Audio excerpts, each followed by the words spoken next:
All right, so we're here with JSM Pays, local Denver artist, up and coming. Um, let's get right into it. So, where are you from? How's your upbringing? Oh yeah, well that's what's up. My name is JSM Pays. I was born in Cleveland, Ohio. I grew up, I guess, transitioned here to Denver with my family by the time I was about 6 years old, and we grew up in the inner city, like 22nd and Dayton, Colfax and Trenton, that area. But growing up, there were a lot of gang violence, as there is now, of course, still. There was a man named Reverend Leon Kelly running a program, and me and my brothers and my sister were a part of it. He got me into, or that led me to get into a boys program that helped underprivileged children get opportunities to have a better education. I went through that program for about 7 years. After that, I ended up getting into a pretty tragic car crash caused by myself. I was drinking and driving, and I was really allowed to heal by the grace of God and the hands of a lot of medical people, a lot of doctors, nurses who helped me back, and I'm really appreciative of that. And since then, just been trying to make my music oriented towards, realizing that we're in this life to make it better. So that's what I want to be here for myself and my children. But again, I'm from Denver. Mile High is a city. You know what it is, 5280. So you say shortly after the car crash is like when you started getting into music. Is that what you said? What you would say led you into music? I think it was a culmination of what led me to music. The car crash, the doctors told me I might not ever walk, talk, or eat on my own will. And so after I was able to do that, and then I ran 2 marathons, I believed I could actually start to record music that I wanted to say. But growing up, what I wanted to say wasn't the popular thing. It was sagging clothes. I never really was trying to sag my pants. But those were all like concepts that were put out in the music. So I didn't really feel like I could say what I wanted to say and get received. So I never said it. After the car crash, I realized I need to say it anyways because nobody else can say what I need to say. And I really do have a talent. So, what do you feel like your purpose in music is?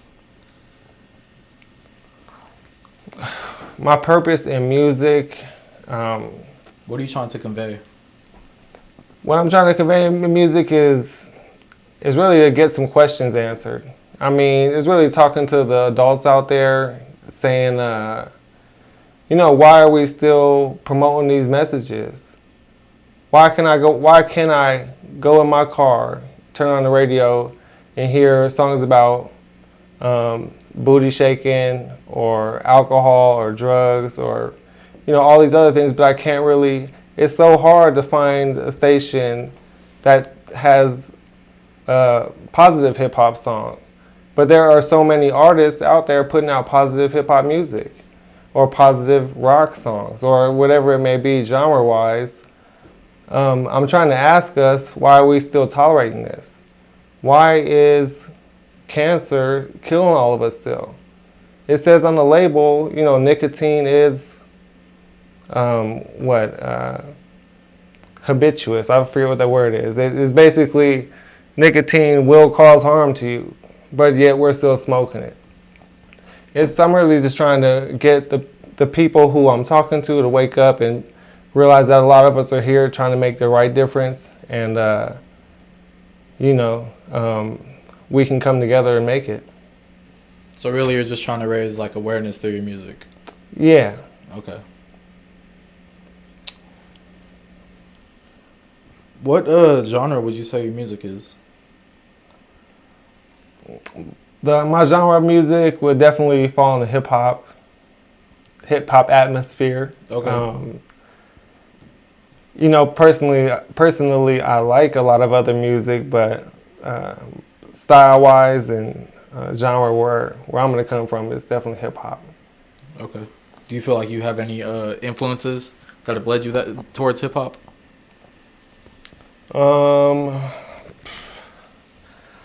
I mean, I've liked a lot of artists. I mean, even if I were to say the classic artists, I've learned a lot from them. I've grown from them. But that's not who I want to represent, in my music. Even if I were to, I don't want to disrespect anybody because I have learned from them. Like, say for instance, Tupac. Like I've learned a lot of good songs from him, and there's a lot of negative images I could take from him as well. That helped me become a 16-year-old boy that wanted to drink alcohol. And maybe I should fit in with the gangbangers a little bit more.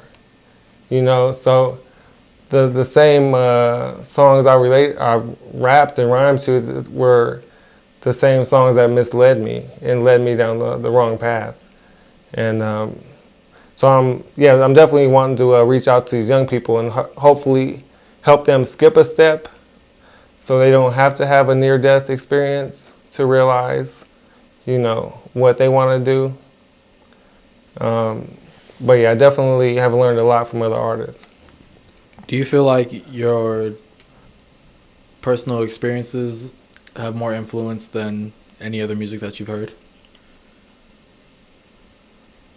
More than any other music I've heard. I don't know. There's some good music, like artists like NF, and like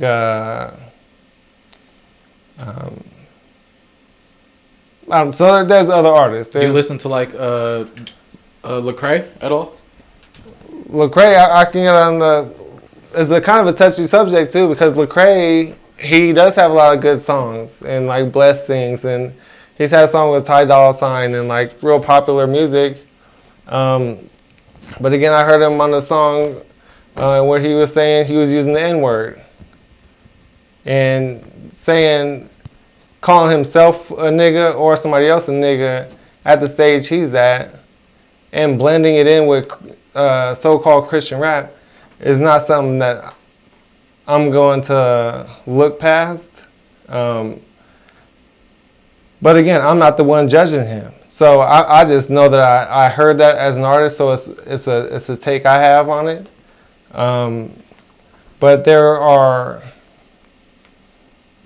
other artists I think that that I've seen with a little more, I wouldn't say more skill than Lecrae, but there are other artists beyond the popular names that I've heard that have done real well. What kind of people do you think you're making music for?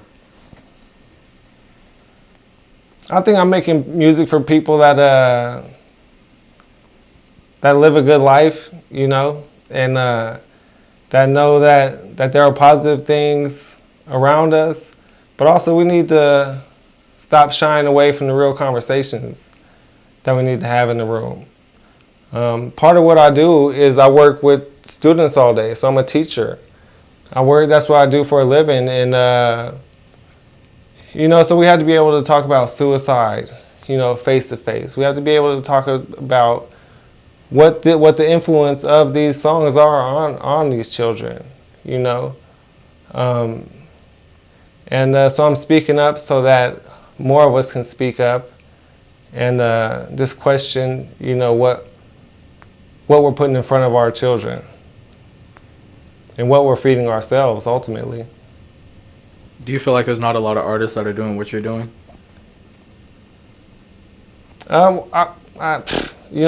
As far as how many other people are doing what I'm doing, I honestly don't know, of course, but I feel like there are a lot. I feel like I've learned from a lot of other artists who are putting things out. Nobody else can speak from my perspective, and that's the pleasure and joy that we all have, and that's one pleasure that I get from trying to make good music. So I know you're a man of many hats. You do a bunch of different stuff. You know, you help bring other artists into the light. You work with I don't even know what you would call it. The Colorado Ceasefire. It's another big organization that you work with. So can you explain like some of your other endeavors that you're into? Yeah, I can. Thank you. So one other endeavor I do or take part in is so anyway, let me back up. I'm trying to answer to adequately. Right. One thing at a time. Yeah, one thing at a time. All right. So yeah, because I went to college, I definitely knew that I could work my life as a business. I didn't have to have one job and narrow it down. I could do other things and get paid for my talents and the time I put. So I try to make my calendar days like scheduled so I can put 30 minutes to this, 40 minutes to that on the days that I don't have work beyond my 9 to 5. But Colorado Ceasefire is an organization who I just finished writing a restorative justice curriculum for. It's designed for middle schoolers and high schoolers to embrace student leadership on their campus and help reduce violence on their campus. There's also another organization, Goldwater. I haven't met him, but his name is 19 Keys. I found him online through YouTube and was talking about some knowledgeable things. And there's a product called Goldwater that actually helps our bodies because part of our body is made of gold, which is something else I learned. But they're a product that I'm using is helping me out, helping me, kind of feel more whole and feel more active about my health. Also, a company that's helping me be able to be the family man that I am able to be is Primerica. It's a life insurance company. I'm studying to be a life insurance agent and looking to recruit a small team of people to help other people, embrace life insurance and the reality that, that I might die soon and I have children. And so I need to be able being able to know that when I leave here, I have something for my family, does bring me a sense of peace. So I like working on the things that I'm involved with. So you spoke a minute ago about going to college. How was your school experience? Oh, going to college for me was amazing. It was really good.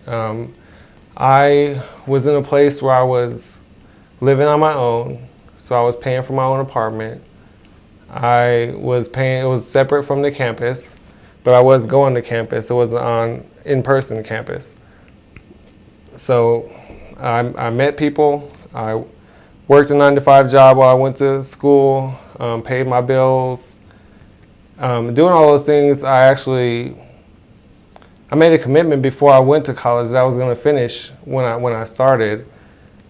And I did in 5 years. I ended up getting my bachelor's degree in management and as well as a bachelor's degree in marketing. Also started a company. I was also the president of the Black Student Alliance on the campus. I did a few different things. I was part of the African Student Union. I mean, there were so many different people on campus, and it just introduced me to just so many ideas and possibilities. It was really invaluable. I think when I was going to college, I think that album, The College Dropout, was real popular, and I was like, I'm never going to be popular, calling myself a college dropout, and I definitely don't want to make. I don't know. I wouldn't be happy with that. So I wanted to go ahead and graduate, and I wanted to see if I can make being a college graduate a little bit more popular. So speak on some of the things that you have coming up. Oh yeah, well these next months it's going to be hard work for me. I'm really trying to fine tune my schedule. so I can, be effective and available for the community I'm around. Definitely stay in contact. The easiest way to stay in contact, I'm at JSM Pays at Instagram, jsmpais@gmail.com. Just hit me direct. LinkedIn.com is a resource that has been totally effective for me, and I recommend you get on. I'm on there on my real name, Justin Samuel Moreau. I'm out here. Come find me. Let's work together and keep making it happen on your end. Keep making it happen on your end. Is there anyone that you want to shout out? Oh, big shout out to my family, my brothers, my sisters. God, thank you for your presence in my life and for allowing me the things you have.